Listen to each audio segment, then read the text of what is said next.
Hello there everyone, welcome back to our channel. In today's video, you are going to see how to remove the restricted mode on TikTok.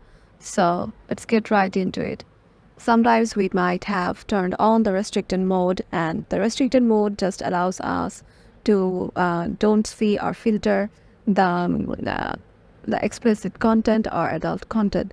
So if you have turned on the restricted mode and now you want to turn it off, head over to your TikTok application, and once you're there, you can see the restricted mode is turned on, and head over to your profile by clicking your profile icon on the lower right corner and go to the three lines and click on settings and privacy, and scroll down. You'll see an option content preferences under content and display, and here you can see the restricted mode is on. Just click on it, and as we want to turn it off, click on turn off.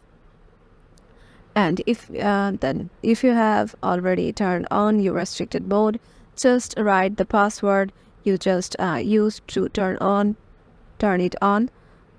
So click on next, and my restricted mode is turned off. You can see there was a pop-up on the upper corner, and yeah, this is how you can do it.